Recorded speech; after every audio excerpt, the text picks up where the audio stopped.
tell me in your own words a little bit about why the project is special to your utility, what motivated you to pursue it? We were really motivated to pursue this workforce development program because we really wanted to make a difference in families' lives. In 2012, the Wisconsin Council on Children and Families did a study called the Race to Equity. And the results that came out of that study were pretty shocking for the Madison community.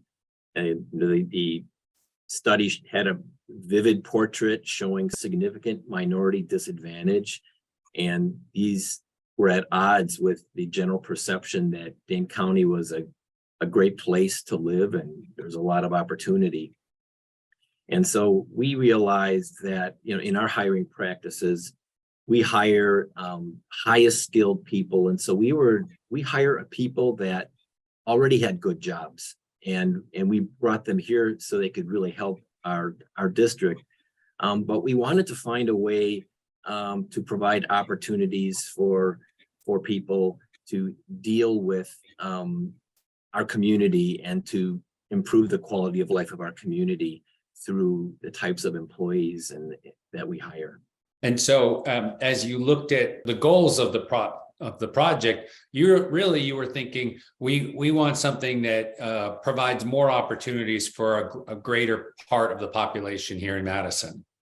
Yeah, that was one of the drivers. We also had a second driver, is the bow wave of retirements, and seeing, particularly in our skilled trades, having up to 30% or more of our senior tradespeople retiring in the next 5 years. And so we realized we needed to do something to address just general capacity. And you can't bring someone in at entry level and then expect all the work to get done. Right. And so what we wanted to do was develop a program where we added trainee positions, which is actually a win-win situation. We add capacity, but don't take away from the capacity of hiring entry-level people into what were skilled jobs. Right. And did you have, was there any resistance internally or externally to kicking off this program of broadening your pool of applicants? I don't know, there wasn't. I think there was support because of how we did it, right? We weren't taking current vacancies and then creating trainee positions, which would have put a heavier burden on all the other O&M operations and maintenance workers. Instead, by creating new positions, it allowed us to, oh, look, we're adding more positions and we're building up some continuity in training. So those folks, when they get the 2 years of training, they can move into some of these other jobs. Yep.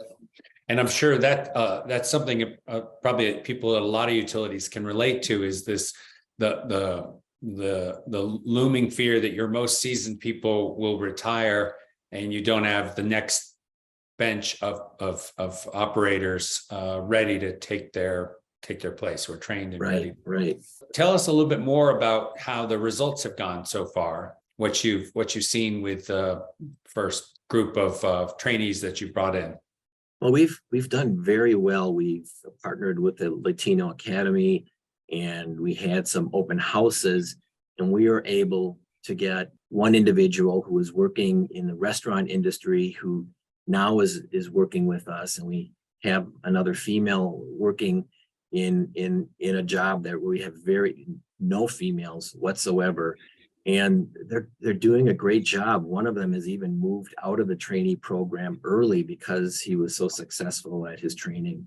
Wow, that must be fun to watch, to see it work, and not just well, but even beyond your expectations.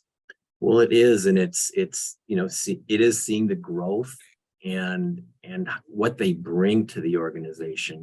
But brings richness to just have different types of people in the organization with different perspectives and ways of solving problems, and it just feels normal.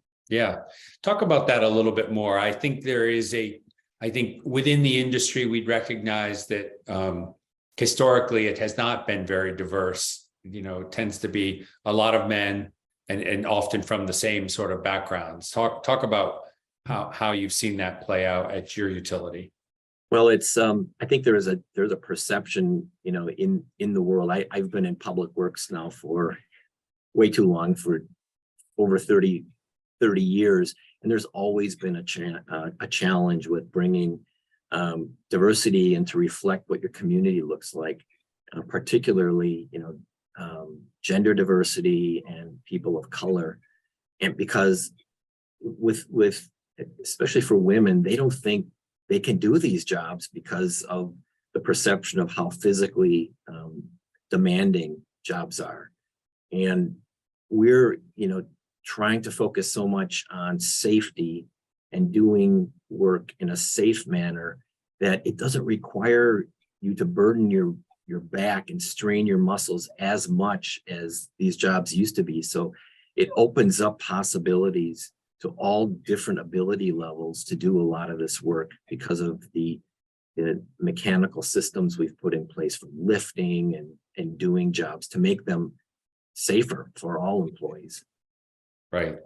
Yeah, I guess that's an important thing to think about is reimagining the way these jobs are characterized. So it's not just, lifting heavy objects, but it's, being trained in, how to properly follow procedures and understanding and diagnosing. And those are things that anyone can do if they're properly trained and instructed. They are, and there's also the yuck factor of working with sewage, right? I mean, it's amazing how clean our jobs can be if we're working safe by, the personal protective equipment that's used, that people are safe and they're clean at the end of the day. And it's just like any other job in some ways. Although, you always have to recognize though that these jobs and the committed employees, they're confronted with more risks than other jobs.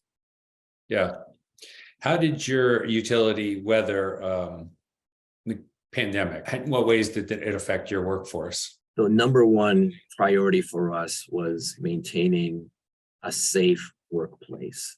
Because we focused so much attention on that during COVID, we did not have a lot of problems with employees getting COVID in mass amounts that would have impacted our ability to treat wastewater every day. We also provided some incentives for, we called it COVID pay. So if you're tested positive and need to, stay home, they wouldn't have to use vacation or their sick leave. We had special leave to allow people to stay home so they wouldn't come to work and, potentially infect other employees. So we really put a high focus on safety, and that allowed us to weather it almost to the point where it almost felt almost like business as usual. That, I was so impressed with operations and maintenance who had to come into work every day, and their commitment to their job, even in light of all the uncertainty around COVID and how you contract it, was simply, to me, amazing at the level of commitment of employees. Half of our workforce was able to work remotely, and that helped us as well. However, those coming in every day really showed a lot of courage and commitment.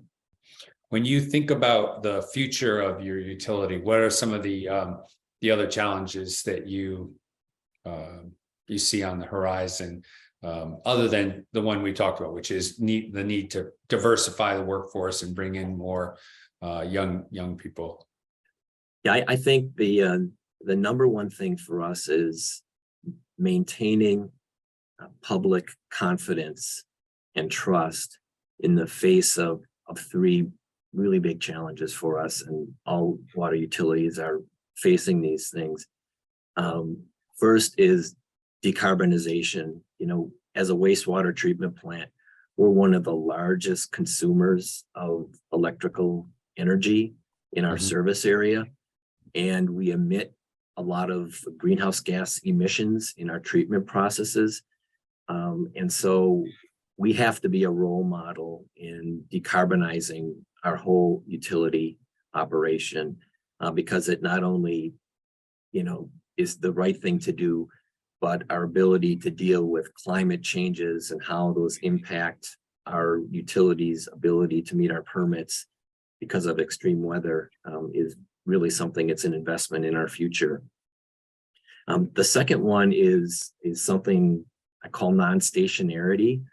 And, as an engineer, we work with standards and principles that assume that future operating conditions, like 30 years from now, will be the same as today. And so we design and we size our pipes and our treatment processes based on certain operating conditions.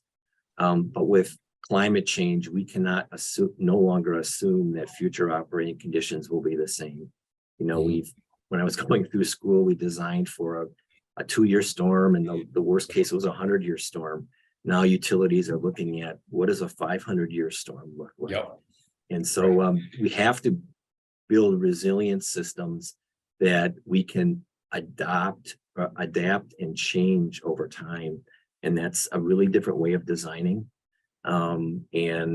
It's not building the biggest and see what happens, but it's building with a flexible platform to allow us to change and shift gears when our conditions change. And then the third is, of course, affordability. Yeah. With aging infrastructure, having to afford higher rates to pay for these things. At the same time, there are folks in our community who can't afford our rates as they are.